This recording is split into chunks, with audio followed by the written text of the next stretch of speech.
هم کېږو یو حیثیت او یو ځای به اتفاق کوو مونږ په خپله خاوره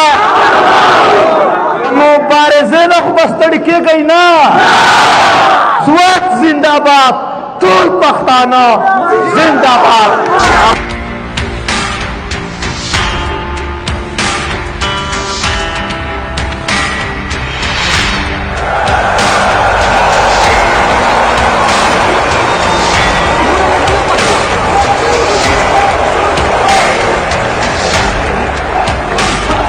محترم پښتون کام د سوات ولسه د زړه د تله درته سلام کوم السلام علیکم ورحمت الله وبرکاته محترمو زه لږ خبره په دې باندې کوم چې دومره وخت لا نه دی شوی چې سوات دلته وینې لیدلې دي چې تویې شولې په دې 20 کالونو کې د مشرانو وینې تویې شولې محترمو د اسفندیار میرزیب د وینې تویې شولې د صافي موسی خان وینې تویې شولې موسی خان خیل محترمو د سوات د مشرانو د قومي جرګې د عوامي نشتلګوند د ټولو د مشرانو وینې تویې شولې محترمو ای زما درنو پښتنو زه یو کیسه درته کومه بریره نوم یې ده یوه ماشومه ده د بریکوټ ده هغې پلار په بینک کې منیجر و فوجانو یوړو ورک یې کړلو د ده د ورکولو پس 2 میاشتې پس د یو زوی پیدا شو 6 کاله پس دوی ته پته ولګېدله چې زمونږ پلار په لکي انټرمنټ سنټر کې دی 2 لوڼې او د ماشوم زوی چې لا یې پلار نه و لیدلی دغه هلته ورغلل د زوی لا پلار نه دی لیدلی دی د 7 کالونو دی نو چې کله هلته ورغلل دغه ماشوم زوی ته اجازت نشو میلاو چې ته نشې میلاوېدلی محترمو زه د سوات تجربه درته ښایم هغه یو څو میاشتې پس په تشدد باندې شهید شو کور ته یې راوړ هغه ماشوم خپل پلار په مرګ ولیدلو دا د سوات تجربه ده محترمو لږ په ارام باندې دا ټولې خبرې واړوئ د سوات تجربه ده په مارتانیا نه واخله دلته بمبارې هغه چیک پوسټونه مو در یاد دي محترمو په چیک پوسټونو باندې ذلیلېدل در یاده کړئ هغه ورځ چې ماشومان په دې چیک پوسټونو باندې د زګون په وخت منډې یې مړه شوې او دوی مړه شول اجازت به نه ورکېده او د څه دپاره دا هر څه کېدل چې موږ د دغه خاورې نه طالبان وباسو وسلوال وباسو محترمو د APS په شان ماشومان ووژل شول محترمو دلته وکیلان د کویټه ووژل شول وزیرستان ټول لوټې لوټې شو خیبر برباد شو باجوړ په وینو سور شو سوات ټول د کور نه په کډه روان و دوی ویل موږ د دغې خاورې نه طالبان وباسو وسلوال وباسو نو اوس معاهده چا ورسره وکړه چې واپس راشه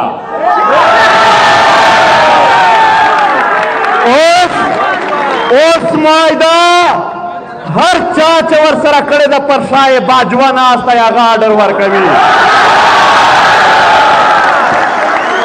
محترمو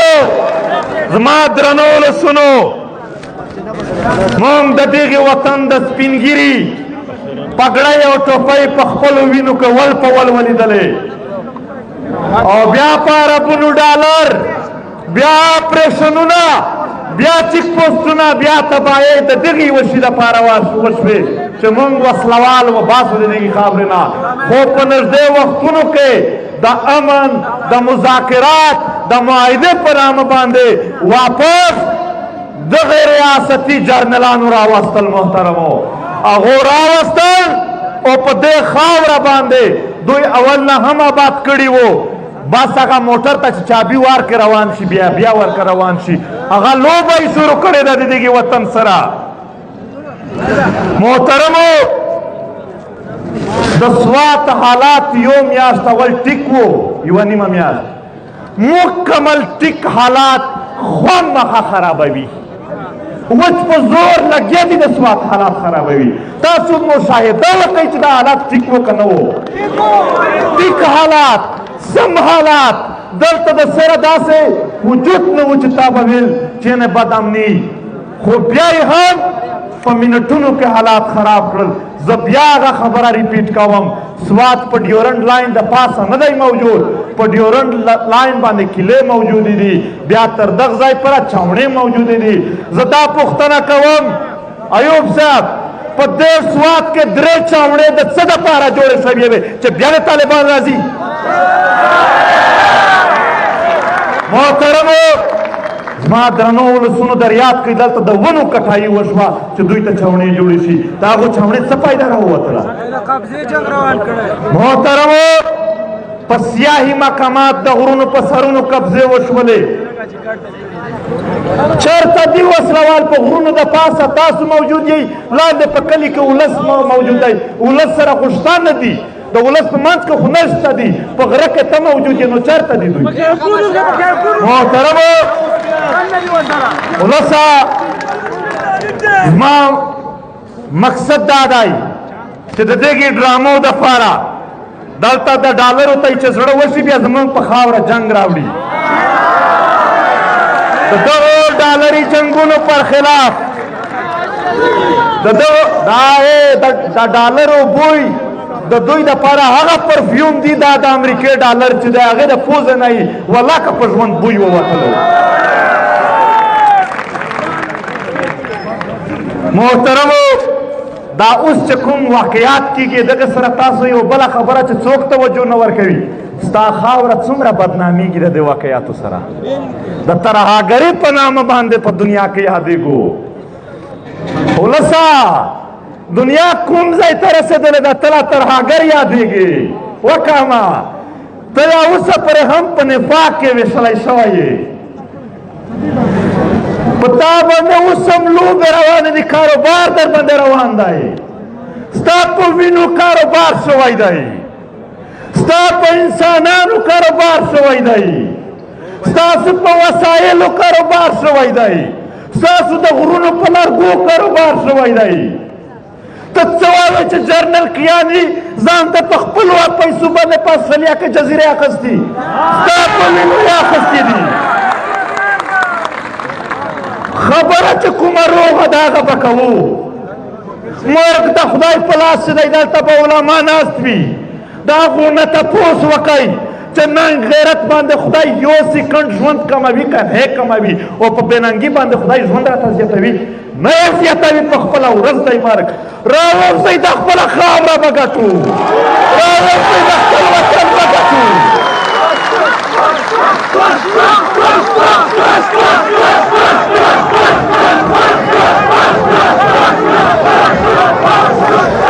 محترمو زما پښتنو په دې اوس واقعیاتو کې درته یادوم یو ځل قامي مشران د جنډال دې خوا که خلک یو ځل قامي مشران شهیدان شول بیا په نفس دلته فوج راغی کپتنان ورسره یو پلور او یو زوی یې شهید کو دلته هغه ځوان ولاړ و هغه ځوان تاسو ته خپل فریاد وکړو چې زموږ سره زیاتی شوی دی ظلم شوی دی جبر شوی دی چا وکړو یو اټمي قوت وکړو اټمي قوت نه وروره په دې نه هم چې طاقتور شي موږ ستا سره ودرېږو د ده سره نه ودرېږو موږ د ظالم ملګري نه یو موږ د مظلوم ملګري یو بیا د هغې واقعې د پټولو دپاره یې د سکول په ګاډي باندې حمله وکړله چې تر څو په هغې کیپټن او په هغو کسانو اف آی آر نه وي کټ شوی تر هغې به دا کاروان جاري وي ته که زورور یې ځان ته به زورور مې پښتانه په ځان نه زورور څوک هم نه مني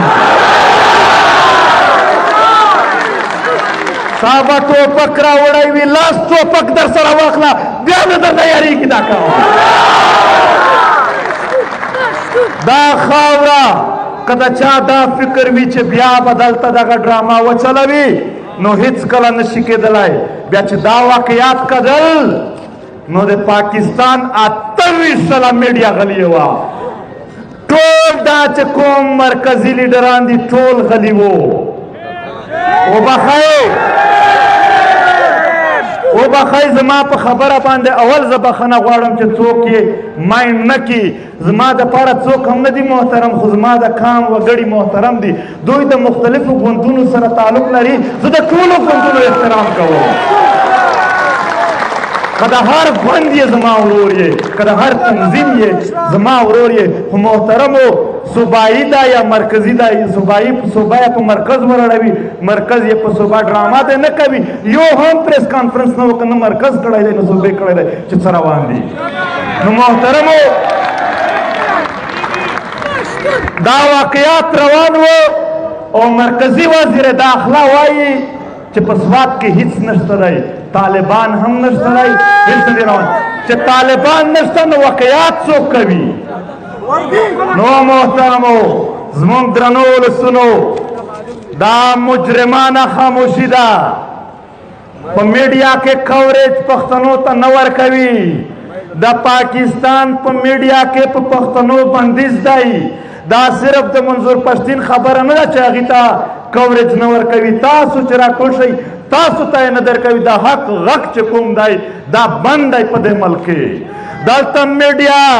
میډیا چې کوم مالکان دي عدالت نه راواخله تر ایوانونو پره ټول د باجوه غلامي ته ناست دي محترمو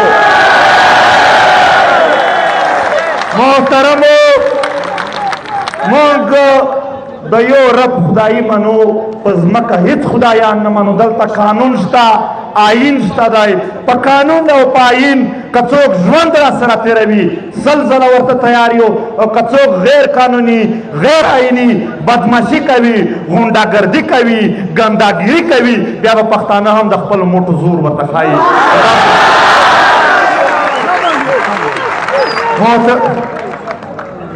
محترمو راځم په یو واقعیا پسې دا د بایپاس واقعیا منګورې بایپاس واقعیا کې میډیا د دوی سره ودرېدله خو فیاض ظفر راپورته شو د کان سره ودرېده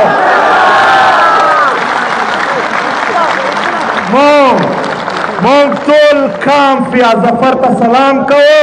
او بیا څه وشول بیا په فیاض ظفر نه سیکیورټي واپس شوه بیا یې فیاض ظفر غدار کو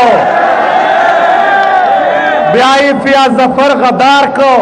بیا یې انټي سټیټ کو محترمو دلته یو کیسه کېږي زه درته کومه دوی کله کله وایي چې دا تنظیم او هغه تنظیم دا انټي سټیټ دي چې ریاست مخالف دي زه یې نن جواب درته وایم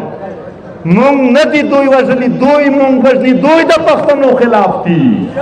دوی انټي پښتون دي پښتون نه دی انټي سټیټ تاسو وژلی ما تا نه یې وژلی ستا کپتن اندرازي زما د وطن وګړي وژني او ځان ته درګوډه کوي په هغو مندې خوندې به نن څه تېرېږي چې لاسونه ورته پراته دي درد محسوس کوي نو دا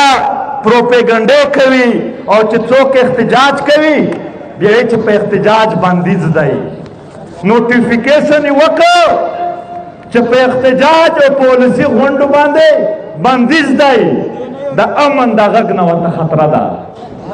د امن د غږ نه خطره ده ورته په امن کې ډالر نشي ګټل د امن دوی ته هیڅ ضرورت نشته دوی په جنگ کې مستیږي دوی په جنگ کې کاروبار دی نو موږ دا وایو چې دا وطن په هیڅ صورت نور جنگونو ته ورکولو ته تیار نه یو محترمو حل یې څه دی ټولې خبرې روانې دي حل یې څه دی دا کام په دې یو کال کې ما مطالعه کړې ده په یو کال کې په وزیرستان کې د قبیلو په نامه جګړې وشوې سره تقسیم یې کړل په کورم ضلع کې جګړې وشوې سره تقسیم یې کړل دا خبره په غور وار وایي تر سوات پړه زه یو تقسیم درته ښایم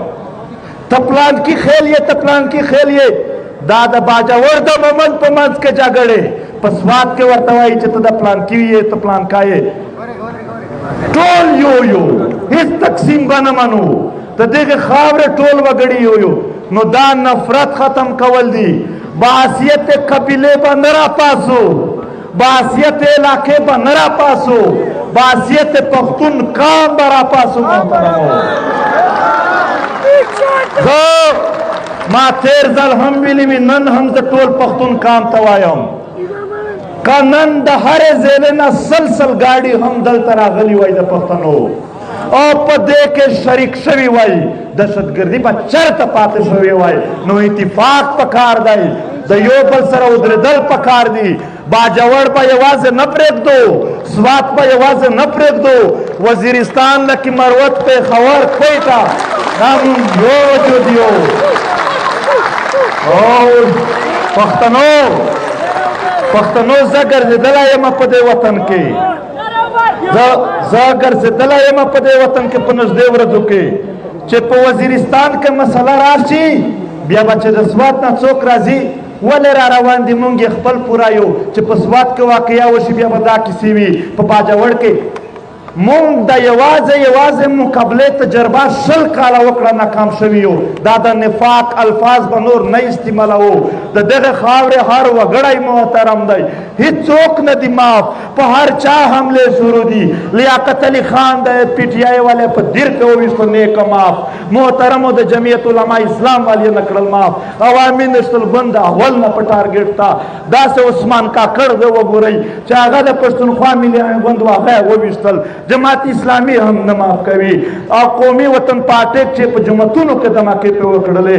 دا اسرار ګنډه فرق دی د پی ټي آی و هغه یې وویشتل په ډي خان کې نو زما درنو پښتنو په هیڅ څه مو نه معاف کوي ته چې پښتون یې ته ټارګېټ یې ځکه چې ستا خاوره په داسې منطقه کې ده چې په دې باندې عالمي کاروبار کېږي دا چې څه هم روان دي پر شای امریکا ورسره برابره ناسته ده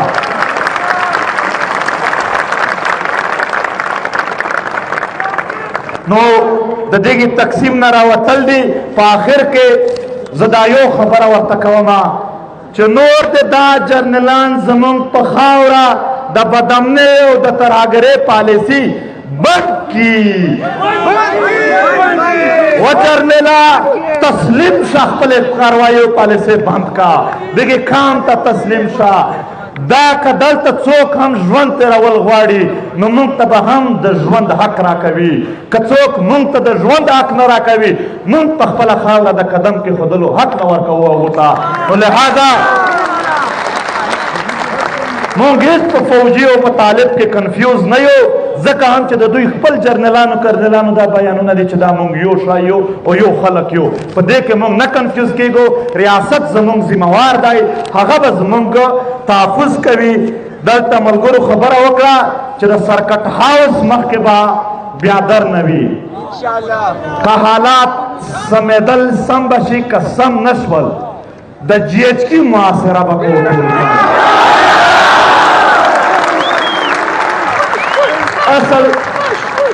اصل ځای بوجې ته به نه ګورو د بوجې پر شا څوک ولاړ دی دې ته به ګورو محترمو چې کوم دا زمونږ یو ورور شهید و تر نن ورځې پر در نه شروع وه زما په خیال سره زمونږ خو اراده دا وه چې هغه پرلت هغه در نه ته ځو خو هغه در نه ختم شوې ده د آخري خبره آخري پیغام هم دلته پښتنو ته او هم ټولو پښتنو ته دی چې که دې ځل هم ته را بیدار نه شوې دا خاوره باندې به دې ځل په هغې اول نه هم کلکې لوبې وکړي څه د دنیا تماشا جوړ شوي و چې زموږ خویندې وروڼه ټول په یو ځای روان و کورونه مو پرېښودل څومره په موږ پرې دنیا وخندل یار دا ټیک ته ان جی اوز په نامه باندې دلته زموږ مدد کېده خو هغې ان جی اوز والا څومره په موږ پرې خندلي دي نو د اتفاق اتحاد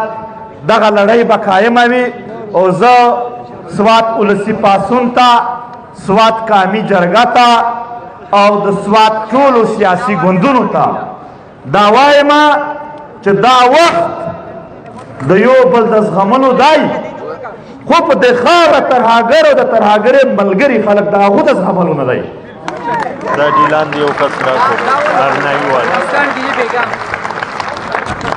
نو په خپل منځ کې هم آهنګي خو زه خو نه پوهېږم ایوب صاحب دا مشران ولاړ یې دا به پوهېږئ د سوات سټیټ و اوس د بل سټیټ ته چې څه فرق دی هغه به تاسو ښه پوهېږئ خو دومره وایو چې سوات به یوازې نه دا به باحثیت پښتون هم د ځان او هم د ټول کام مقدمه لړو کوي دې ته به ټول تیار وو ډېره مننه خوشحال اوسئ آباد اوسئ